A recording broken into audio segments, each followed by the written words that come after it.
Perfect. Welcome. Happy Thursday evening tonight. Thank you for spending it with us. I remember doing one of these almost 12 months ago as the world was entering in quite the uncertain times. And at least now with vaccine rollout, which obviously has been a little hit or miss throughout the province, really looking forward to this evening. This has been one of the key requests of Henry Schein. We truly thank their partnership in supporting us and sponsoring tonight's event. Normally we're together in a nice hotel and having a nice catered dinner, but unfortunately I think we're still a little ways away from that. But looking forward to all new content, a lot of specific real estate updates based on what we have and what we're seeing in front of us today. And again, really encourage everyone to keep this very interactive. You can certainly ask lots of specific questions and happy to cover those now or give it a little bit of time afterwards as well. But it has been an absolutely unprecedented year. And therefore, what's been very unique is that it was one of the busiest years in our 26-year history, as the value of the dental tenant has now come to extreme heights, in my opinion. And now that as many tenants throughout the province have some or many months behind in rent, the beauty salon lobbying for us today had come up with some statistics regarding that 20% of them will not be able to return or survive through the current lockdown. So there's still a lot of moving pieces, but I really wanted to give some good data, vacancy rates, rental rates, and ultimately what it means to you as the dentist in throughout the province on how to look at the opportunity as glass half full, how to look at all the vacancies in your building, area, neighborhood, etc., and how to then convert that into being improved financials if your lease is coming up for renewal, or if you're looking to buy, build, expand, even renovate, let alone plan for eventual transition. So really appreciate everyone's time tonight. My name is Eric Pook. I'm the president of Cirrus Consulting Group. And look forward to sharing some key best practices on what we're seeing throughout there today on negotiating and renegotiating the terms of the dental office lease. So to start, what I wanted to focus on was a couple of components here. First off is these three numbers. So these three numbers are a core component that we've seen from our data over the years. Number one is 85, and these are actually now being updated because of the fact of what the impact of COVID-19 has done to the Ontario real estate markets. 85% of dentists have a lease that can prevent them from ever selling their practice through the assignment and subletting provision within the lease that we'll touch on. 54%, I would argue now with the impact of COVID, this is now even higher, of dentists across North America are overpaying in rent. And in addition, 80% of landlords have rights within the lease and the assignment provision to collect a percentage of the practice sale proceeds when you are to sell your clinic. So what does that mean for us and what are we going to focus on this evening? So we're going to pull up a poll here in one moment. The poll is specifically to give a little bit of information about what you're looking for, a little bit about your situation, let it be signing or opening a practice. Are you acquiring a practice? Are you renewing your lease? Are you expanding, relocating, transitioning? Or are you looking at it as an opportunity from that, again, that Rockefeller glass half full type of perspective to really take advantage of the current economic climate to help improve your financial position? So please take a quick moment to fill out those 3 or 4 survey questions. And based on your specific situation, we'll help to cover as many of those unique scenarios as possible. It's pretty unique. I've had the privilege of talking to hundreds and hundreds of doctors over the past 12 months to get a good perspective of where everyone's at. And you get some that have been practicing since the early 80s, such as my godfather, and actually then practicing wet finger dentistry, pre-latex. And then, right, obviously some now with the requirements and with the PPE, et cetera, are looking to transition and get out earlier than and anticipated. And others are looking at it as an opportunity to add their second or third location as a component. So that is a great opportunity now to look at your current situation, look at your current lease, or even if you own your own location, right? Why is it now so important? Heaven forbid something were to happen to you, to make sure that your estate is lined up as COVID has shown us that all the things we never thought would happen to us in our lifetime have. And it's caused us to now look at things differently. And this time last year, when everyone laid off their staff, and suddenly now the number one hit to overhead became the tenancy expense. So March was one of the busiest months in our 26-year history last year. So let's dig right in. So the purpose of tonight, number one, is to really, let's get into the data. We have, dramatically increased the expenditures into our solution in terms of data analytics, in terms of rental rates, vacancies throughout the province, to really help to provide some of the data today. If you haven't had a chance to fill out the poll, you've got an extra minute to do so. And again, if you're curious about your rental rate analysis, you can also do a quick yes to request one of those as well. So we're going to look at some market trends for Q1 of 2021, looking at some historical data throughout the province, as well as from some of the major cities throughout.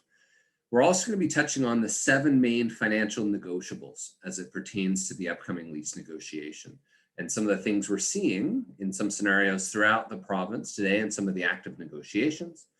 We'll also touch on how to help maximize your leverage, how to engage the landlord, and what we're seeing that's working well in the many negotiations from the largest, national landlords, the national REITs, as well as even some of the smallest mom and pops.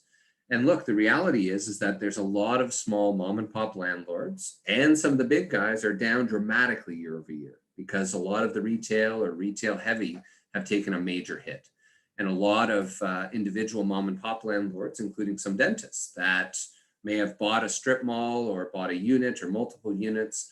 Unfortunately, many weren't forecasting for a drop of 30, 40, 50% vacancies, or to have the florist to be 3 months behind, or the nail salon now to be 2, 3, 4, 5, 6 months behind in rent.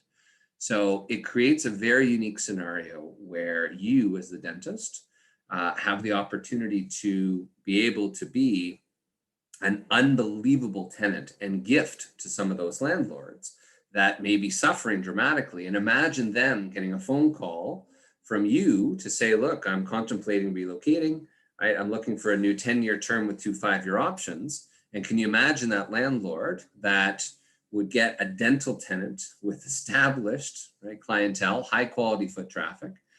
It's, again, put yourself in the landlord's shoes. That's an amazing call to get. So that's the perspective from tonight. How do we leverage what's going on in the macroeconomic climate to benefit yourself, your practice, and your profitability?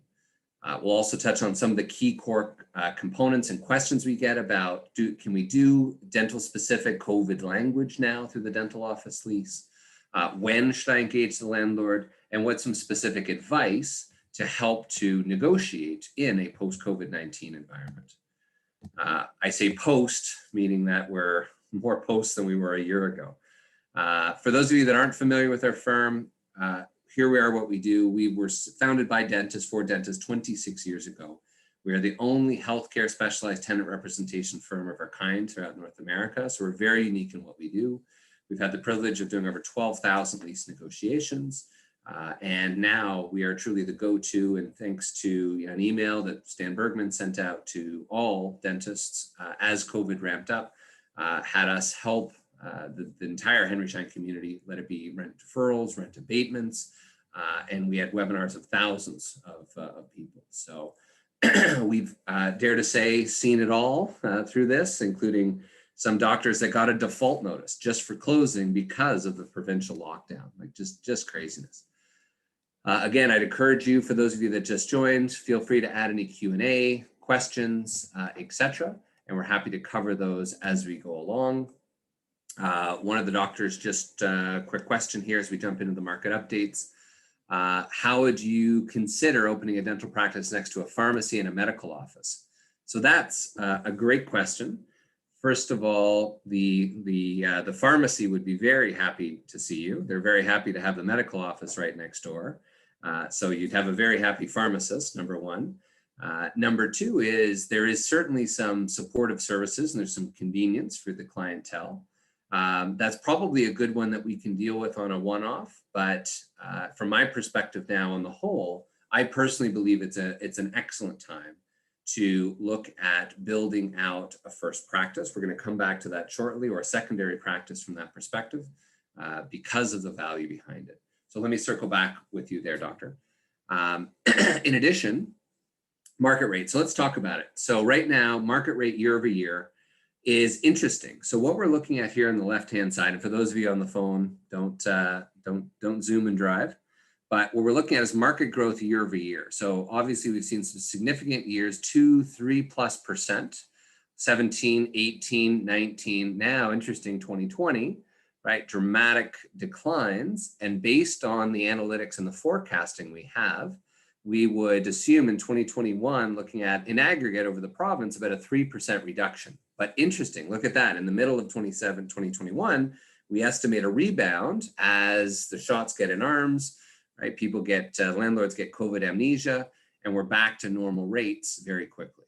What does that mean to you as the dental tenant? It obviously means that we've got a very unique period in time that if you have a lease that's coming up for renewal, if there's an opportunity to be renegotiating based on a number of the scenarios we touched on earlier, there is a very unique period of time that we see that really not since 2008 has there been more leverage for the dental tenant. Also the leasing activity. So looking through on the right-hand side, the bar chart, interesting, 2017, 18 million square foot leased. 2018, right, almost 20. Right, to then 2019 to 2020, it's interesting. It's half. It's roughly 8 million square feet leased throughout the province. 2021 so far, we're about 2. So we're on track to be about the same as last year. What does that mean? What's the takeaway here? If I'm in your shoes as the dental tenant, it's meaning that demand supply has been changed dramatically as a result of COVID. Right? And therefore you as a dental tenant who can never work from home, who even in the gray zone now has the opportunity to still work, still generate revenue, where patients are by and large coming in and getting their teeth fixed as a result, as their situations and their decay or otherwise isn't getting any better. So treatment is something that's no longer, in some cases, or for many of them, no longer an option. Let's jump into some of the individual cities, shall we? And again, encourage you to ask any questions as we go. Toronto, interesting, right? A lot of shift, a lot of the real estate market is nuts throughout the province, especially throughout the city, which I currently reside in. I was up in Ottawa visiting the Henry Schein office about a week ago. We'll touch on that in a moment. But interesting for Toronto, vacancies are up 6.1%.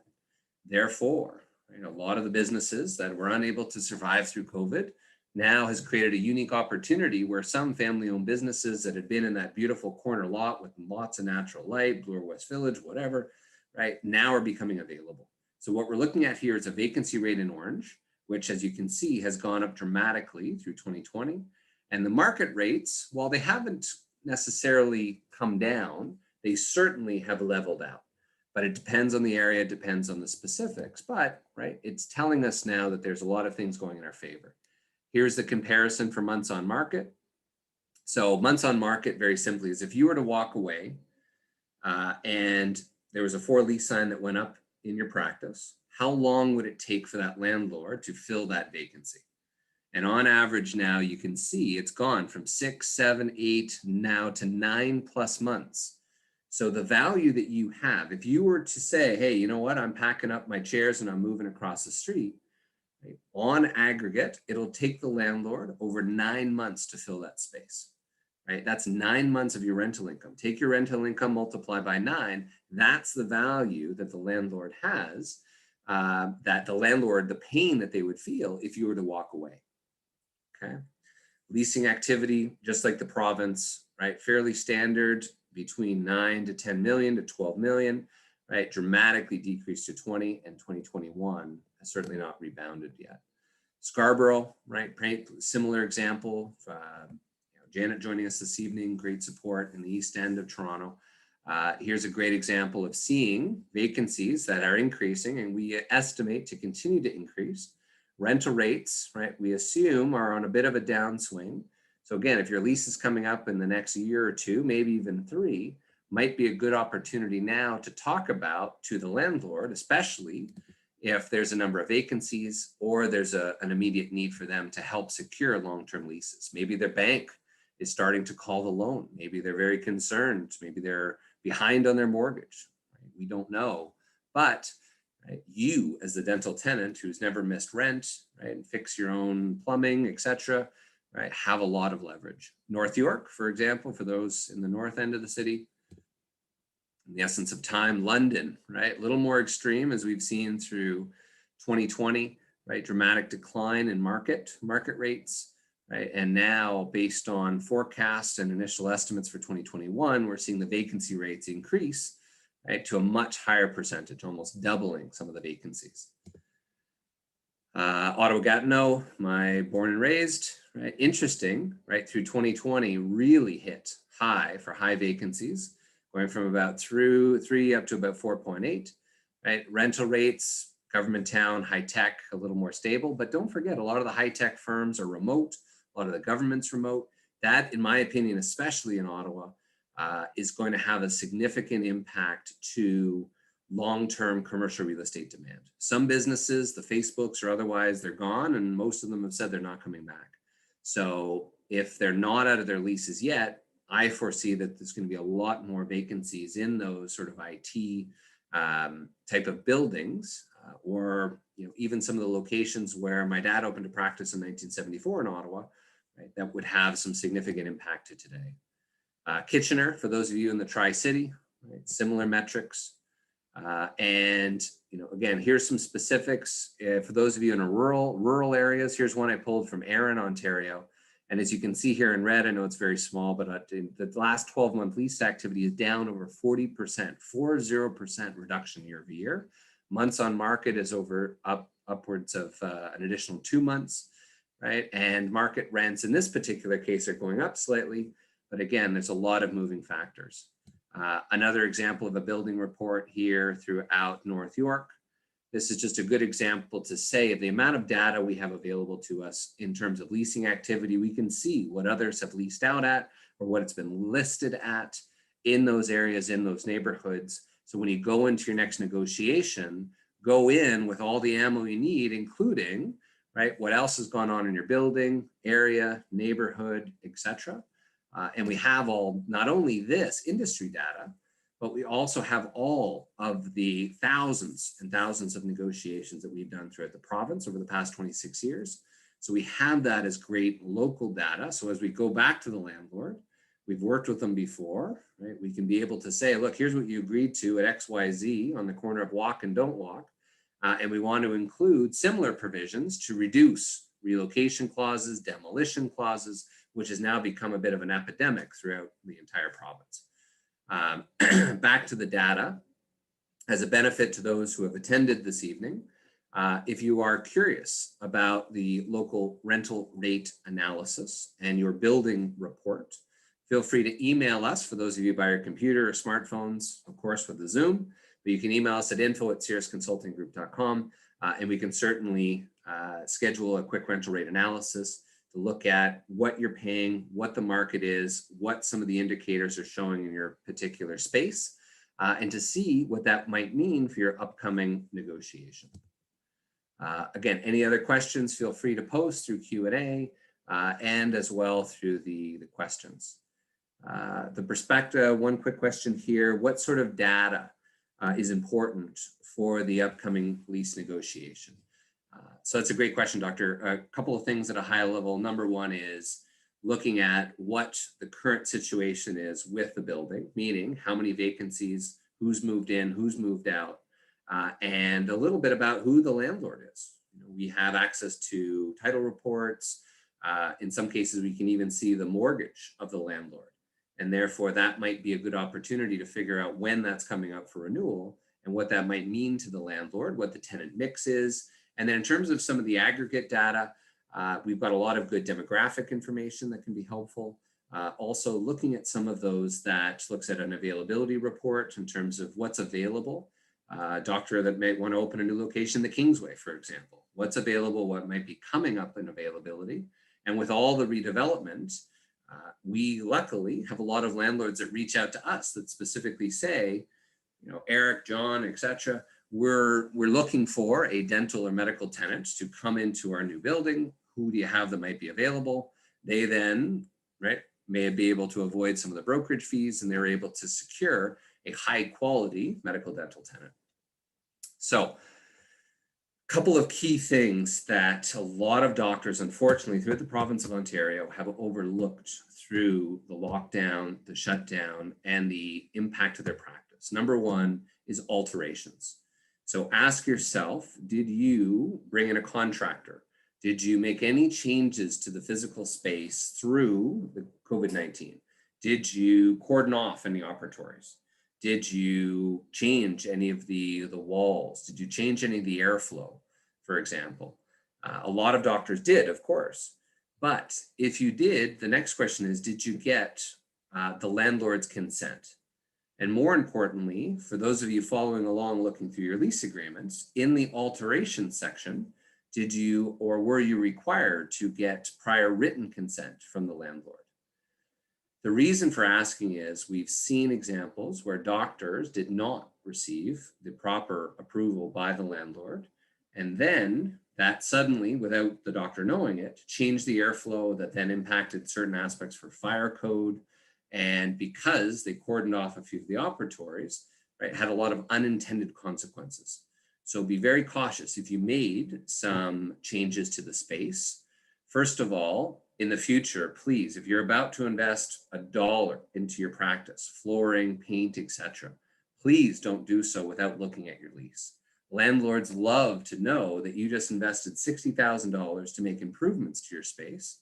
Right? And then your lease comes due in 6 months. What's the landlord going to do? Oh, great, Dr. Smith. Thank you so much.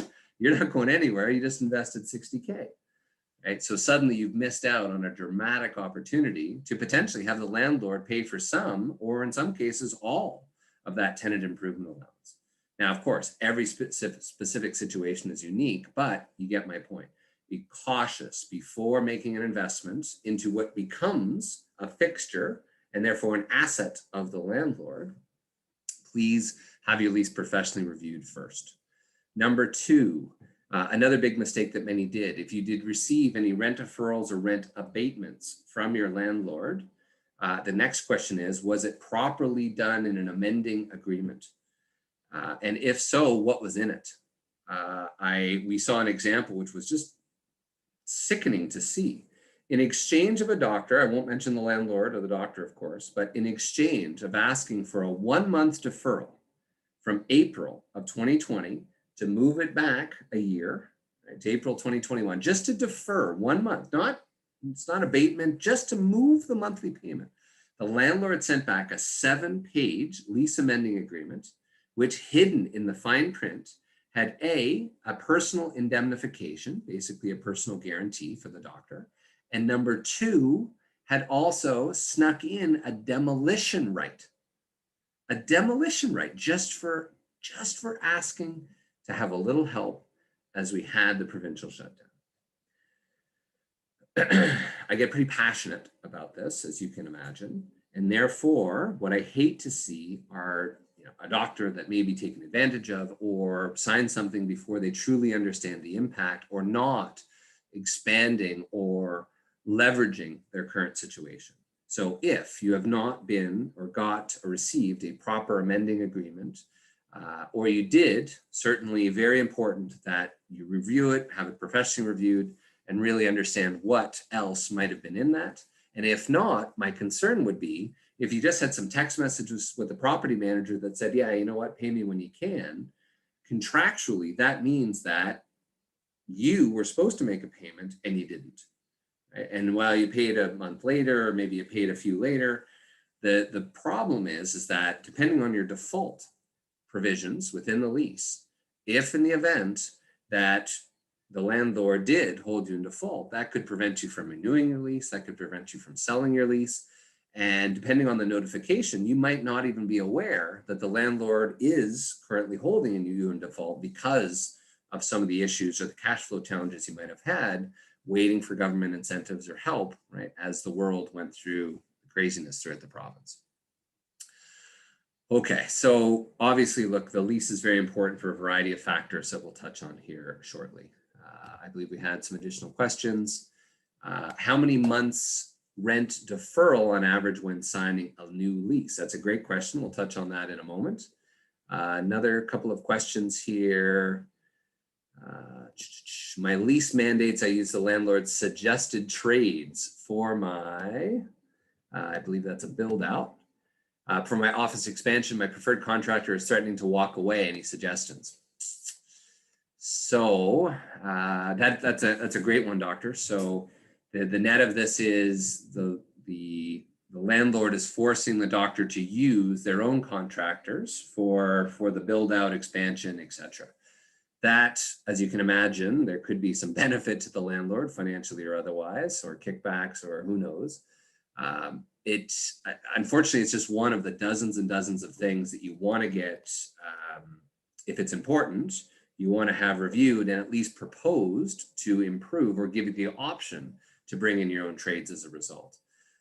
It depends. In short, I would suggest reaching out. We can have a one-to-one conversation, but for the benefit of the group, these are just, again, one of the many things that you want to be aware of. And if in the event that there is any sort of concern, or if, right, you have to pay a premium to use the landlord's token contractors, could obviously be at an increased price, rate, etc. And you want to be prepared for that. And ideally, you shouldn't have to. However, it is not uncommon that the landlord will charge a 5 or 10% fee just to stand and watch. So if they want to watch your contractor, it's not uncommon to see some sort of a management fee for their ability to review the plans as another revenue stream for the landlord, right? I'm just the messenger, don't shoot me, right? But it's an important perspective that depending on your situations, depending on what investment you want to make into your practice in the future, very important that you know what the alteration sections are and have those specific approvals.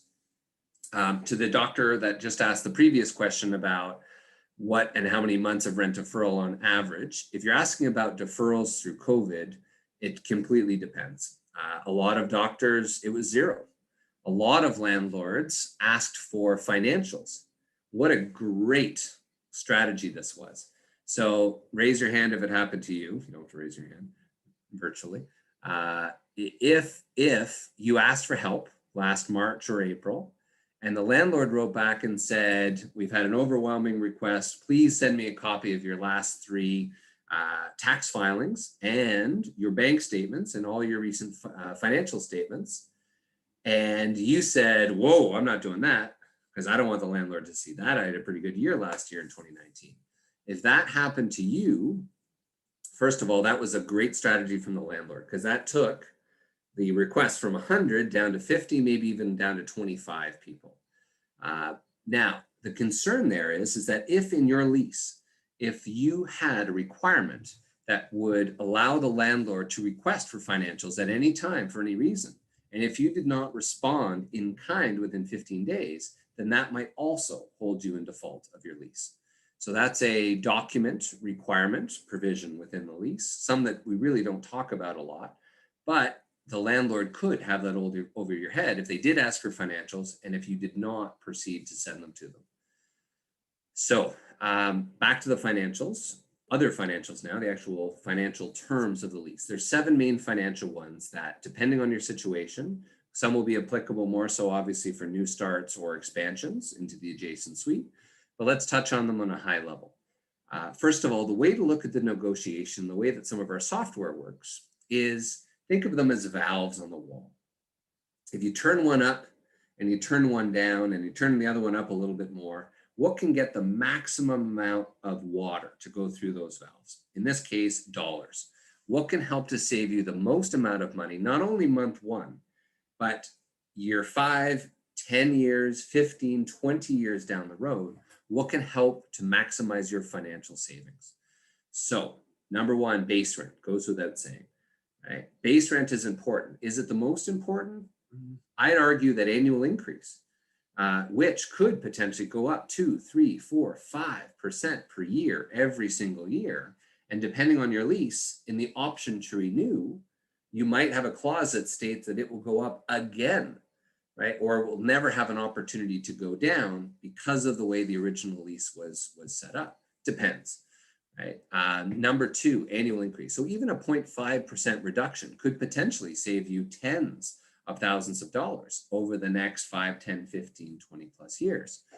Another big one that gets missed is common area maintenance. If you're looking for some good cures for insomnia, doctors, you can read a great blog post we recently put up regarding what is reasonable or unreasonable common area maintenance fees. And you'd be amazed to know what some landlords are charging their dental tenants, especially through a COVID year.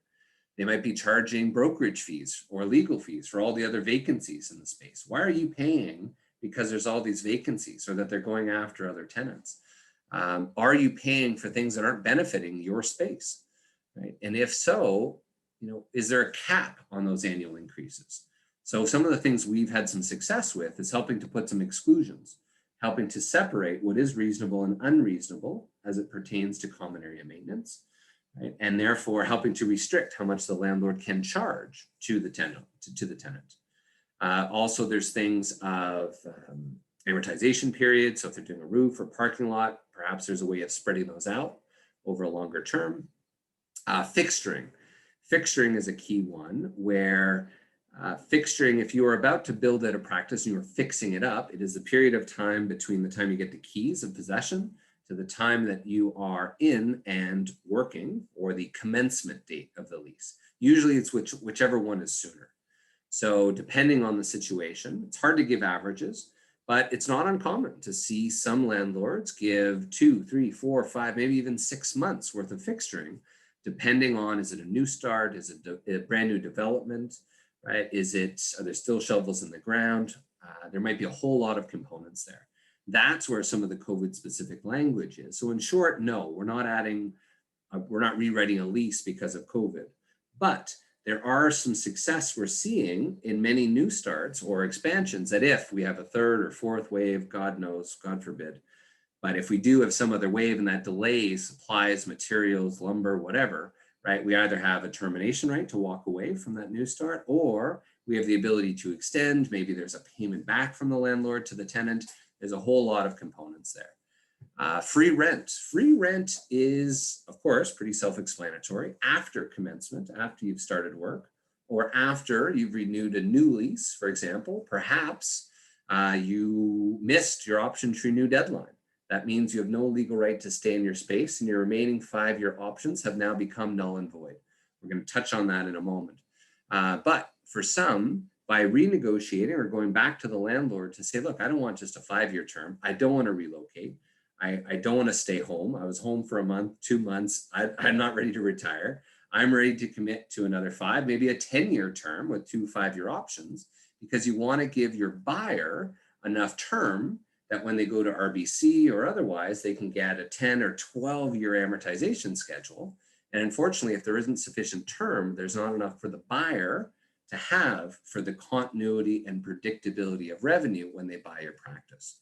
Bringing that back to free rent is something that if you're willing to commit to a longer term, that means that you're giving them a larger paycheck, a commitment that they can go back to their bank or otherwise with.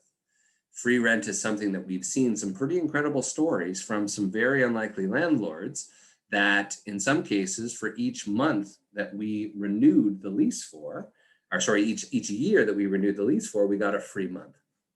Again, doesn't happen every time, specific to the scenario. This negotiation took over 1.5 years with a very difficult landlord, but it can happen. And it's certainly something that you want to make sure that you really appreciate the value you have for the dental tenant. So from that perspective, free rent, tenant improvement allowance. So for some doctors, we just had a great example, a beautiful 5-star Google review in Aurora. We were able to negotiate on behalf of the client who needed a new HVAC system. It was going to cost over $15,000. In exchange of renegotiating the lease, we were able to secure a full $15,000 of tenant improvement allowance, specifically to completely replace the air conditioning unit. That was obviously a major win on top of a lot of the other significant improvements. So depending on your situation, depending on your landlord, depending on your lease and financial situation, there is some great examples over the past 12 or 24 months to maximize some of the main financial benefit or leverage you have. Landlord work is the last one. Maybe maybe they're doing some work in the space. Maybe the landlord's contractors are building out other suites, and perhaps they can build out you for your new start a medically wheelchair accessible bathroom, for example. There's a number of components that could be done that, or maybe it's to fix a door. Maybe there's a leak. Maybe there's a bunch of things that have been nagging at you that the landlord won't pick up the phone with. But now that you're coming up for renewal, suddenly, right, now they're a lot more anxious to get these things solved for you in exchange of re-signing your lease. Okay, again, for those of you that recently joined, looks like a good surge of you made it home. Feel free to add any additional Q&A. And we'll cover that live and help to customize some of the content there. Okay, so those are the main financials. Bottom line, there could be tens, if not hundreds of thousands, when especially looking at over the next 5, 10, 15, or 20 years. So to summarize a few things, again, especially for those that just joined. Number one, you are in my opinion, the absolute best commercial real estate tenant on the planet. And please don't let a landlord hold you back. Don't let a landlord, say, hey, I've got 12 other doctors that are going to take this tomorrow, right? You are a fantastic tenant. Why? Number one, put yourselves in the landlord's shoes. You spend the highest amount of build out of any other commercial real estate tenant. 100, 150, $200+ per square foot. Not uncommon to see throughout the province. And many are spending over $1 million to get that new practice set up. Incredible. And if you bought a practice, same thing. You've paid for it, right? You've paid for the whole build out. You're just paying for it in a different way. So therefore, you're a spectacular one because every dollar that you put into that practice in terms of building out and leasehold improvements, what does it do? It instantly becomes property of the landlord. Now be careful because those beautiful 8-deck cabinets that you've just purchased can also have a significant impact because of the fact that if you've affixed it to your space, if you haven't properly defined the tenant, the trade fixtures, that can be a major impact. In addition to that, do them plan, prepare, prioritize. So as you go into the negotiations, get all the data first, find out what negotiations have looked like in your area, what market rates are, and prioritize your goals. What's most important to this scenario, right? And from that perspective, you want to have your cake and to try to eat it too. You want to be able to make sure that you are having the protection that if there's a relocation or demolition clause in your lease, what impact does that have? What's the likelihood of the landlord actually doing that for you? And perhaps if you know that your building is a little older, perhaps that you've now seen that the writing's on the wall, maybe the landlord has already alluded to the fact that over the next few years, they're going to be charging or making some significant improvements, you want to be prepared for that. And a lot of doctors have hired us recently because they believe that either, you know what, I think a demolition is coming because of the massive amount that's going on, not only in Toronto, it's going on throughout the other major cities, right? But you want to be prepared, and perhaps now is the time to see how anxious the landlord is down the street to put you into that nice new building or that available unit down the road. Another strategy that's working well to maximize your leverage is to have your cake and eat it too. What do I mean by that? What we're doing for a lot of scenarios, depending on the client, is we're renegotiating the renewal, great, but also just to keep the landlord honest, we're just casting a quick line into the water to see verbally or maybe sending a proposal down to that landlord down the street to see how anxious they are to potentially secure a new dental tenant.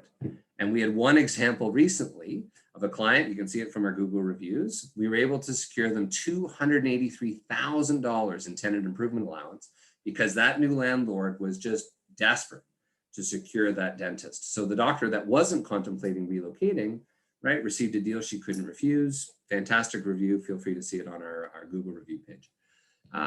So those are a couple of key takeaways there. For those of you that own your own space, fantastic.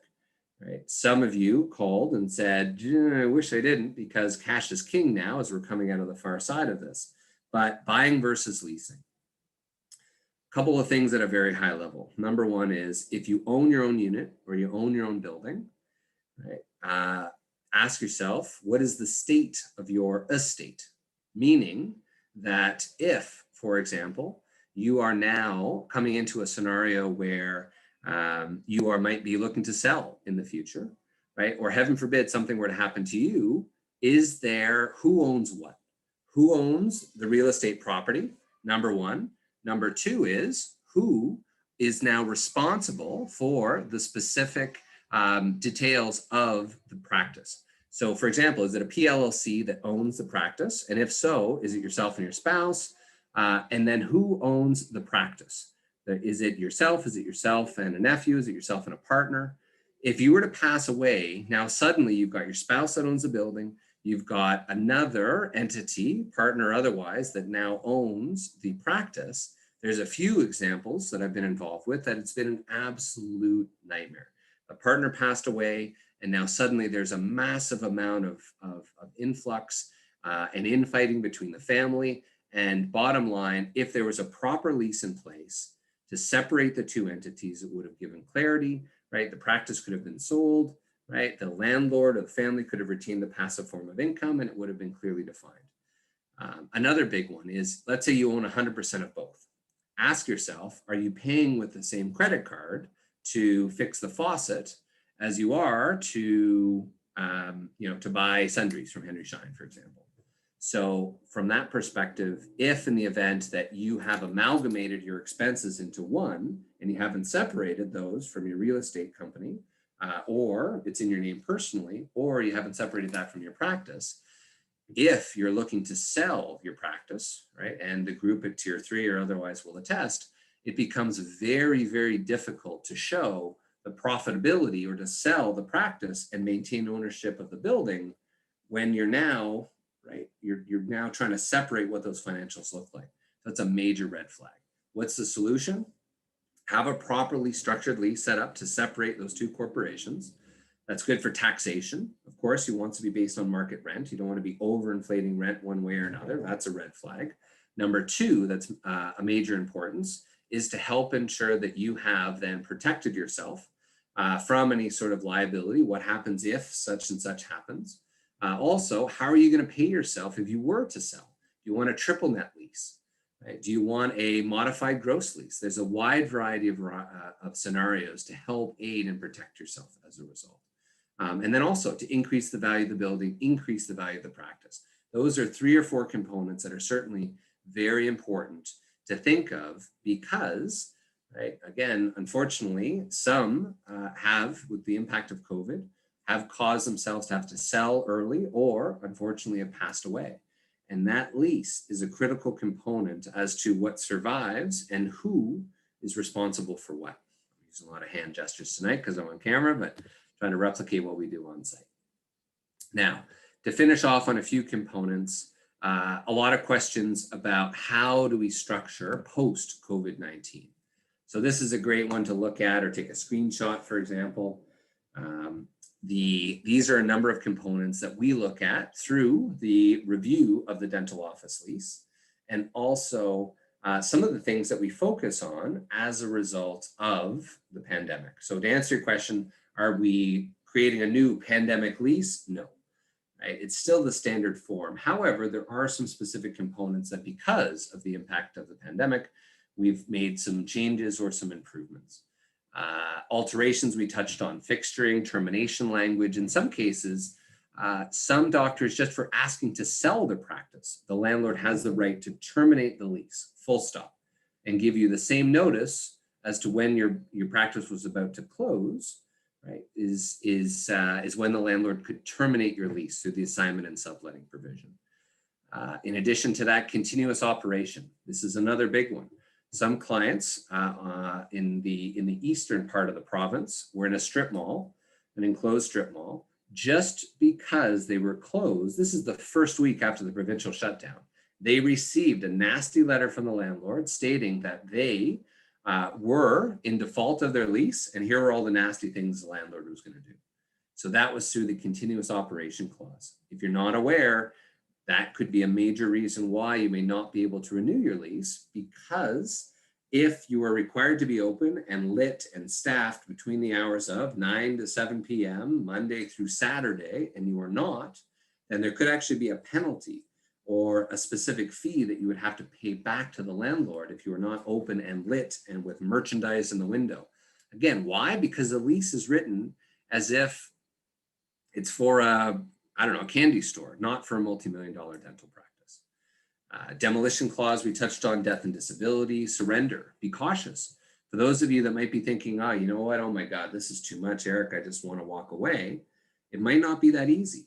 The surrender provision or restoration might be specific that if in the event you are not able to renew your lease, or if you are just wanting to walk away, the surrender provision may require you to return that to pre-dental condition, basically removing any of the leasehold improvements, including potentially the medical grade plumbing, electrical, vacuum lines, etc. Right? If the next tenant isn't going to be a dentist, then hey, if the landlord doesn't have to pay that $10,000 and can pass on that bill from the demolition team to you, who do you think is going to there end up paying? Overholding. If you are in a month-to-month tenancy, please email us at the bottom left-hand corner or call me afterwards, because that is a very risky proposition. You might think it's beneficial to be month-to-month, but in the holdover provision in your lease, it may allow the landlord to increase your monthly rent by 150, maybe even 200% of base rent, not only moving forward, but potentially going back to whenever you started to being a month-to-month tenant.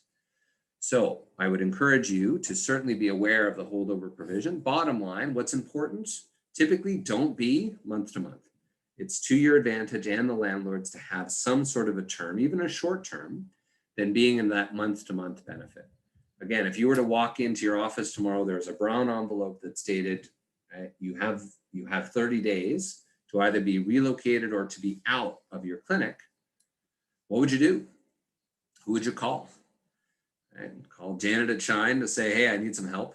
Right? What do we have available? And imagine the expense. So, right, there can be hundreds of thousands of dollars of risk in your lease.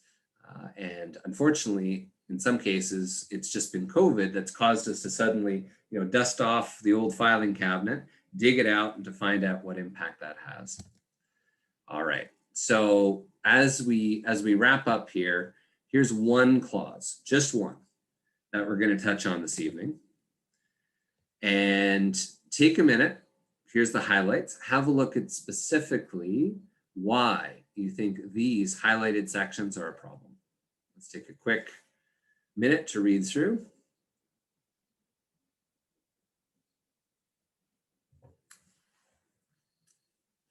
Again, for those of you that recently joined, feel free to add any Q&A and we'll have a little time for it afterwards.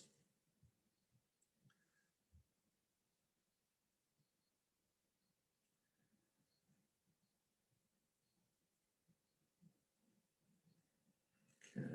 So looking through the survey results, looks like the vast majority of you do have a lease that's expiring within the next 2 years.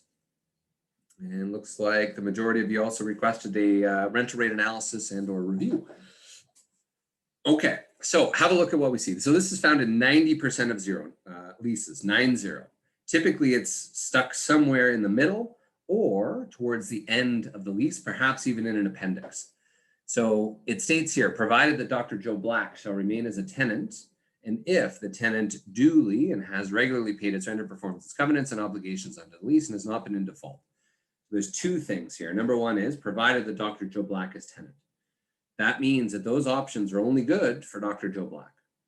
And if Dr. Joe Black were to sell his practice or heaven forbid pass away, the landlord has no need or requirement to extend those to the buyer or the next doctor, to the associate or otherwise. So make sure that the options are not personal to you. There should be language that allows you to assign it to the buyer or whomever is the tenant at the time. They should be transferable options. And also, like I said before, multiple examples of where you may be in default of your lease and may not even know it. That could prevent you from, when you go to exercise your option, the landlord could say no, because of COVID or because of a lack of payment or because of unapproved alterations. And therefore, what you thought would be renewal options are now no longer and are null and void. Also, another one that's tricky is any such renewal shall be on the landlord's then current standard form lease. This is frustrating. You might be able to negotiate a good deal then, but in 5 years from now, when you exercise your option, the landlord can put whatever the heck they want in front of you. So now you're back to square one. So very important that that's not there. Another big one here, 3/4 of the way through, in no event shall it be less than the rent paid in the last year of your original term. So as you can imagine, that's what I call the world's most boring roller coaster clause. So you've been paying rent, it's going up 3% every year, click, click, click, click, click, click. Now you renew your lease, it's COVID, great, I'm going to get a better deal. No, per your option to renew language, it's set. So what's the solution? My suggestion here is to get all your negotiations done before your option to renew deadline, which could be 12 months prior to your actual expiration date. On your phone, I would strongly suggest putting in 2 dates. Number 1 is, when does your next lease expire? And number 2 is, when is your option to renew deadline? That's the date that you have to say, yes, Mr. Landlord, I agree to everything within the lease with the exception of rent. Right, so that's a major component. And then last, right, based on market rents for others in the building. So if for whatever reason, someone else took a big tenant improvement allowance and paid an astronomical base rent, now suddenly you're paying the price, the landlord can then increase their rent equal to one of the other tenants. So as we wind down, doctors, appreciate your time. This was one example. I mean, it's pretty devastating. This was pre-COVID. This was a letter we received from a client. It's redacted, of course. As a result, it states here that here's a doctor that their friend was the other doctor that owned the real estate. As a result, he missed his option to renew deadline. And a few days later, the landlord sent him this love note. Number 1, it said, as you know, your lease expires on November 14th. Right? You had an option to renew at 5 years for the market rate, but you had to give me no later than 6 months prior to the expiration, no later by May 14th, 2028, which you did not do. Please be advised that my broker will be putting a for lease sign it's my favorite, in a conspicuous but not intrusive place on the premises next week. So what's he going to do? Put that in the reception area? And he did. He sent his broker out and they put it out. By the way, we're going to start bringing people to come by for a showing. Of course, we can still try to reach an agreement. So please feel free to have your people call my people. Unbelievable. This should infuriate you, doctor. For just being a few days behind, this landlord sent this nasty letter and yes, put a for lease sign out purely after the doctor had built out a brand new practice, and this was 5 years in. Why? Because the landlord felt he could get more because he's now got a beautiful built out dental practice, right, on his property. So my purpose of this is not to be alarmist, it's just to be, how do we be aware? How do we be proactive and how do we protect ourselves? So number 1, don't fall into the landlord's trap. The landlord's trap is the tenant lease cycle. Typically 24, now with COVID, maybe even earlier, is the best time to engage the negotiations, to start putting forth proactive proposals, right? Don't just ask the landlord, hey, I'm thinking of renewing, what do you want to charge me? Right? The landlord will defer, deflect, right? 12 months, 8 months, and suddenly wait until the last possible moment. And then of course, what are you going to do? You can't relocate. You've got 3 months left. So don't fall into that trap. Be proactive. What have we figured out over 26 years? Number 1 is get all the information. Right? Yeah, for those of you following along digitally, I would definitely suggest make sure that you have an executed, signed, and countersigned version of your lease. And if so, and if you haven't had it professionally reviewed, I'll touch on that shortly. You can email us that. Get all the information first. Know what you're up against. Number 2 is figure out your goals. Where are you now? Where do you want to be? Number 3 is have it professionally reviewed. So figure out, do you have a demo, relocation? Or do you have any of those dozens of clauses that could be detrimental to your practice? Number 4 is get the market data. Find out what's going on in your market, what's rent, what's vacancies, and what impact does that have. Number 5 is, right, figure out the carefully choreographed game of chess and the negotiation treatment plan. Where do you want to end up? And what have we not done yet? Look at all the way to number 6. What have we not done yet? We have not picked up the phone and called the landlord. Why? Because what do most doctors do? Oh, my lease is coming up. Oh, I better call the landlord. Hey, what do you want to charge me this time around? Right? Please, right? Don't fall into that trap. Go through steps 1 through 5. We're happy to assist you with that prior to engaging with the landlord. Why would you just ask them to say, hey, what are you going to charge us, doctor? I would much rather have a proactive conversation with the landlord to start figuring out where they're at, what they're looking for, and maybe even be proactive to draft a proposal as to what we would want to see for a new 5 or 10-year term. Rather than just exercising an option, why don't we look at something new? Why don't we treat this as if we're a new tenant, right? That's the mindset. A couple of recent great examples, as we touched on before. There was a great client here that just showcased that, incredible value to their space. We helped to make some dramatic wins. Cameron, one of our attorneys on staff, did an amazing job here. We've got over 200 now. I won't bore you with all of them. This was a key one though. Here was a personal client of mine, 74 years of age, had tried to sell her practice 3 separate times. Each time the landlord said no.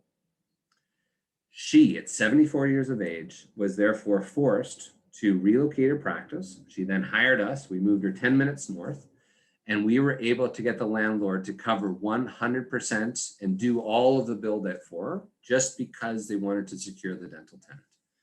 So, again, can you imagine at the end of your career, you go to sell and the landlord uses the lease as a reason to say no? And if you talk to any practice broker, the number one reason why a deal dies at the 11th hour is the lease. So if you're thinking of transitioning in the next 5 to 10 years, critical that your lease is structured to allow for a smooth sale and not to do it just before you're about to sell and say, hey, well, I guess that lease is an issue. This was a perfect example of how she said it was the best money she'd ever spent on her practice. So again, an appreciation of everyone's time. We will be doing a complimentary lease review and risk rate analysis. That market price is $19.95. We appreciate all the sponsorship and the support of our team. There'll be a poll here in a second to be able to pull up the rental rate analysis. To do a proper analysis, we'll need to see the terms of the lease in terms of what the other 7 financial variables are to properly assess where the market rent is. Right? There'll be a poll here pulled up momentarily. If you haven't already, add a little bit of information regarding your specific situation. Any feedback on tonight's course is greatly appreciated. And there'll be a quick poll to say, yes, you do want to have your lease reviewed, or perhaps just a complimentary consult call. Happy to schedule some time personally or one of the members of my team to help have a conversation about your specific situation, where we're at, what impact that has, and how we can help to assist. Okay, so that poll will be up here in a moment. Any additional questions, doctors? I would encourage you to use the Q&A as well as any of the note sections. So here's another one. How do I figure out my TMI, taxes, maintenance, and insurance? So it depends. How do we know the landlord is not overcharging us? The question I would ask, doctor, is in your lease today, do you have something called audit rights? Meaning that, do you have the ability that you can access the source invoices from the landlord to ensure that you're being proactively and properly charged, number one. Number 2 is have it reviewed and to see, are you a triple net lease? Are you a modified gross lease? Are you a gross lease, right? Depending on your situation. In one case, a doctor that had reached out to us through COVID times had a change of ownership. The new landlord came in, said, wow, it's a modified gross lease. You should be charging your tenants for property taxes. And that new owner, this was a doctor that was out of the province, the owner then charged that doctor $26,000 for their proportion of the property taxes, going back to when that doctor started. So if you've got a good relationship with your landlord today, great. But be aware that there's a lot of monopoly going on now throughout the province of Ontario, and you want to prepare yourself for that. So you want to have a rock solid lease in place now that if your landlord changes hands could be a significant impact. I see the vast majority of doctors have stayed on. Again, let me know if you have any additional questions. Feel free to take a moment now to fill in the exit poll. We certainly appreciate the feedback. We appreciate your time. Bottom line, you're not alone. I know how difficult and frustrating as a business owner to go through the process of COVID and lockdowns and uncertainty and conflicting information in the news and anxiety, etc. But it's now your opportunity to say, I got through it. Now what can I do to help leverage this situation to my benefit? How do I help to, when the landlord wouldn't pick up my call and wouldn't help me when I was shut down, you know what? I deserve a better lease. I deserve, for the money that you're spending every month like clockwork, right? Ask yourself, do you have, right, the highest value? Do you have the right lease? Do you have the best deal? And do you feel that you have the best deal? And if so, how do you know? Right. So great one. Another great question that just came through. How many renewal terms should we be getting on signing a new lease? So it depends on the situation. Doctor, we can certainly have a one-to-one afterwards. But typically, if you're signing a 10-year term, they'll offer you the equivalent in options. So meaning 2 5-year options. That's pretty standard. If you're saying, I only want a 2-year term, but I want 3 5-year options, you know, the landlord's committing now for 17 years, you're only giving them a 2-year commitment, right? Options are good for you, not great for the landlord, depending on how they've written the option language. And if it's each going up, well, it's not good for you either. Good. Additional questions? Appreciate the feedback. Yeah, thank you, doctor. Another question about expansions. So let's say you're seeing the glass half full, and perhaps there's a dry cleaner, maybe there's a florist beside you. That is a high likelihood that they're behind in rent. And if you feel that this is a great opportunity to invest in your practice, to expand or move into that adjacent space, you might be surprised. That tenant beside you might be in default or well behind in rent. The landlord hasn't put up a sign, but if you were proactive and you reached out to the landlord with a proposal to move into that adjacent space, they might be very open to that option. In addition to that, be prepared that there could be some shakeup. And if you have a great location, if you're in a great mall and you're the only dentist, well, as you've seen the rise of DSOs, be cautious. If you don't have exclusivity in your mall, strip mall, building, etc., or a proper use provision to cover the type of work that you can do and the type of revenue that you can generate in your space, and that could be an issue of having a competing dentist move in next door. So again, these are just a few of the things we're seeing. Purpose of today, again, is just to give you a bit of a high-level overview as to what we've seen throughout the province, a little bit of market update, and to know that you're not alone. We're here to assist, and we certainly appreciate your time. Follow-up question to that, should the rent go down in the situation if we buy the next door unit? Well, in my opinion, if you're looking to buy a unit or buy a building, in my opinion, it is not a great time to buy commercial real estate. A lot of landlords are getting squeezed hard, and therefore it's a great time to be a tenant, not a great time, in my opinion, to be a landlord. Plus, cash is key. And a lot of the banks, if you're opening a new clinic, will be very hesitant, and they'll ask, how long have you been in business before? Especially if you're looking for $1 million for the real estate plus $1 million for the practice. That's a big undertaking.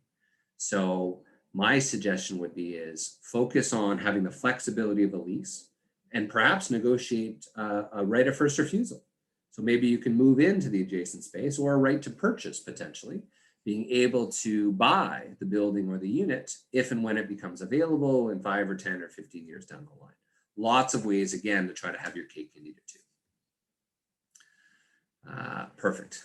But yes, if that was to lease next door, then yes, there would be a good opportunity to do something called a blend and extend, which means that you're blending your lease into the adjacent space next door. That would give you the option to be able to negotiate a longer term lease to perhaps be over the full 3,000 square feet or 25 or 2,000 square feet.